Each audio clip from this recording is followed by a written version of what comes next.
We receive requests every now and then as to the justification for customized price lists. And an adjuster may say, hey, why should we agree to a price other than Xactimate? And there's many, many different reasons that we can give to justify that.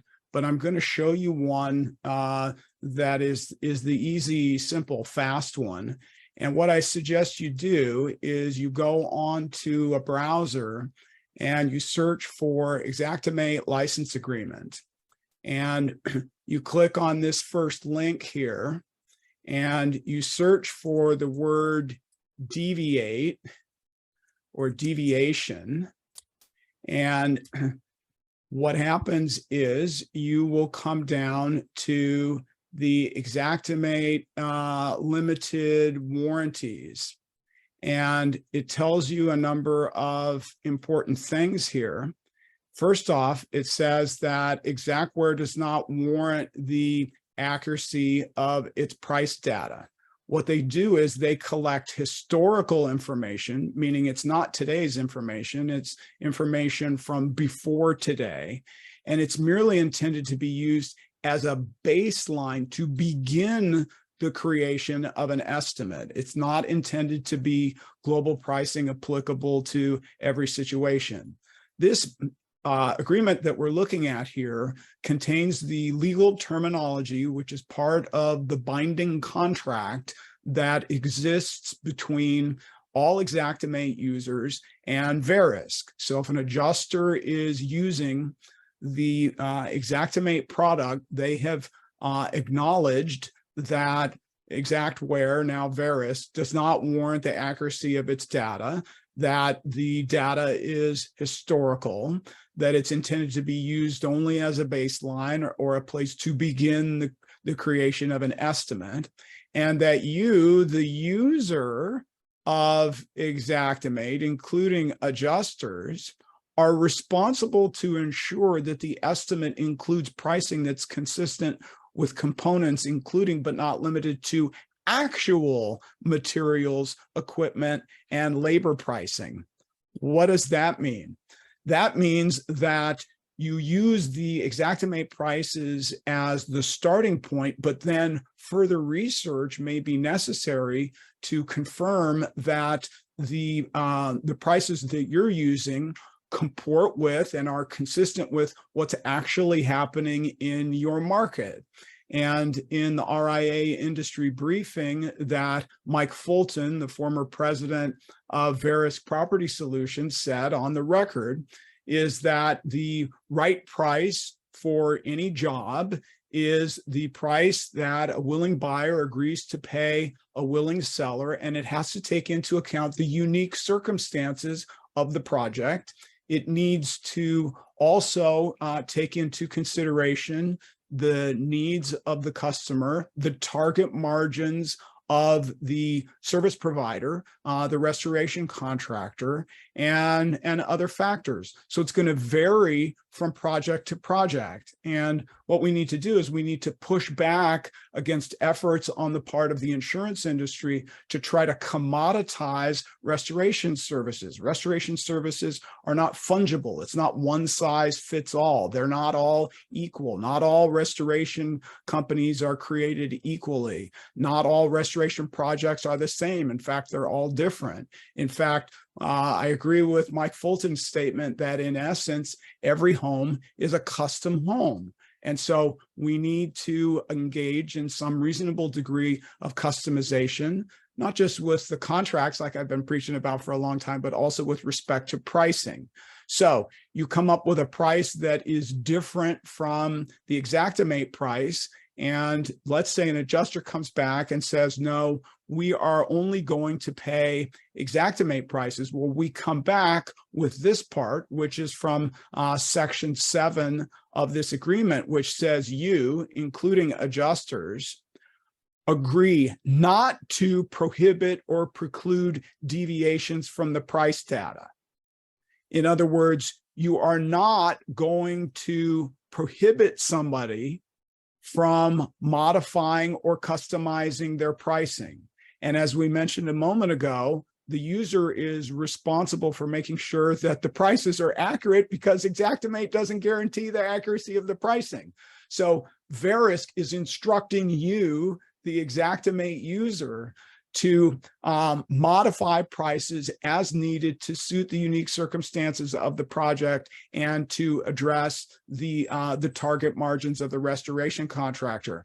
And if somebody is using Xactimate and is modifying the price, they cannot be subject to this argument on a non-program job that they are constrained to Xactimate pricing. That's because Xactimate users, including adjusters, agree contractually under the terms of the Xactimate license agreement not to prohibit or preclude deviations from the price data where contractor requirements, market conditions, demand, or any other factor warrants the use of a different line item price in the specific situation. So the adjusters can't come back to you and say, you cannot deviate from Xactimate prices. And I don't like the word deviation. I don't think it's appropriate. I don't think we even need it in this particular situation, for the reason that the way that Xactimate has explained what it does is that it's not intended to be global pricing for every situation. I don't like the word deviate. One who deviates is a deviant. Okay, restorers are not deviants. If you're customizing a price to meet the circumstances of your project and the needs of your company, you're modifying the price. You're not deviating. No law says that you're supposed to follow Xactimate prices. And so for those reasons, we at Restoration CrossCheck strongly believe that it is very worthwhile for restorers to make sure that they've got enough profit in their projects and in their prices. And what we find in some instances is that the Xactimate price presumes a lower labor wage than what the restorer is actually paying to the restorer's employees.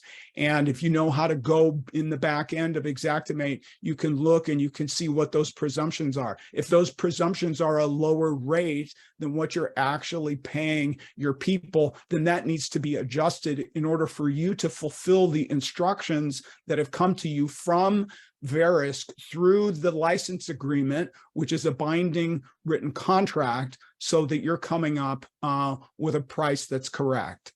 So in order to help adjusters and everybody in the world understand what you are charging and the reasons for it, it's important to provide supporting documentation. And that's what we do at Restoration CrossCheck. So thank you for that. So there's different ways to provide the supporting documentation when you are modifying prices. And here I'm sharing an example of a template that we provide. And with each of our restoration price lists, where we have changed a price that's in Xactimate, we provide a separate PDF for that individual price, and it shows the math. It shows how we calculated it. And adjusters will sometimes push back and say, well, you're just coming up with a random price. But Anthony Nelson, who was the president of Premier Restoration Hawaii, developed this excellent system to help pave the way for successful resolutions of these claims when prices that are different from Xactimate are being used. And sometimes the prices are higher and sometimes the prices are lower.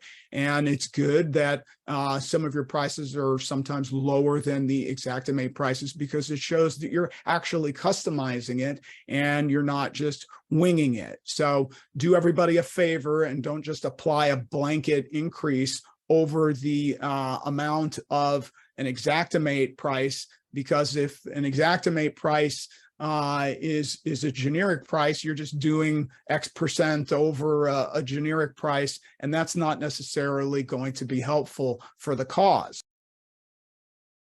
we need to have prices that are actually customized for your business. And this is a hypothetical example that I'm showing you here. This is not intended as a suggestion for your price. Every company needs to set their prices independently, and you should not be coordinating with your competitors what those prices are. And I'm not showing this for the purpose of suggesting that you follow any particular price here. This example is not going to be relevant to you or your company. This is for a different situation, but this shows you the general setup and the format of it, which I think is important. So at the top of this, we have a heading that explains the labor trade that we're looking at, and the trade description and the price list code. And what we're doing is we are showing the reader what we came up with and how we calculated the prices. So this is the top half of this labor calculator sheet. And there's one of these that comes with every single price that we have modified in the Xactimate price. So let's look at the first column, contractors price per hour. So this is the wage, $42 an hour. Our client is paying for this particular labor classification. But look here, Xactimate only had that as $37.78. This means that the Xactimate price presumes that the restorer is actually paying $4.22 less to this laborer than the restorer is actually paying. And this is a significant difference. So instead of it being 42, Xactimate had it at 37.78. We correct that to the tune of $4.22. We show this documentation to the adjusters. We say, look, this is what we're paying. The Xactimate price presumes a labor wage that is not accurate for our company. In this particular instance, just for this one labor classification, that's an 11% difference. And you go down to the bottom, we've got total labor burdens in here, as well as what Xactimate had for that. And notice the difference here with the customization. Xactimate was presuming our burden was about 16 bucks, when in fact it was more like 21. That's a difference of $4.92. That's 29% off just for the labor burdens. So that's the labor side of it. And then as to the material side of it, this is much easier. It's much more straightforward. And what we provide is a set of links to the local providers that offer the materials, the local big box stores, or it could be John Donne, Home Depot, Lowe's, one of those. So let's take a look at a couple of examples here. For plastic restoration debris bags, Xactimate has the price in this particular market at $86.30, when in fact, the local providers, such as Uline, for example, charge $96 for that. And so we include this link, we include this table together when we send the estimate to the adjuster. The adjuster can go online and check the link, which is the price for that particular zip code for those debris bags, and see that it's actually correct. And Anthony Nelson did this very successfully and was able to overcome resistance as he was modifying the prices. And if you notice here, there's a bunch of cases where all of the ones on this list, for example, the Xactimate price actually ended up to be lower than what these local providers were offering, including John Donne and Home Depot. The list in this table is pretty lengthy. It includes a lot of stuff. But again, the links are just for the local zip code for this one particular client. Look at this, acoustic ceiling texture. Xact had it at 15 bucks, and Home Depot and Lowe's have it at 38. It's really way off. A lot of the Xactimate material prices are not way off, but these are some examples of some items that need to be modified. And the table with the material prices, the The spreadsheet, the labor calculator that I showed you with the PDFs is included together with the PLX file, which is actually the price list that gets uploaded into Xactimate, ready for your use. Toggle on and off, use it when you want to use it, don't use it when you don't want to use it. And then lastly, our customized price list package includes an instructional video that walks you through how to put together all the pieces of this and how to use it. So if you have any questions, go ahead and let me know. Thank you.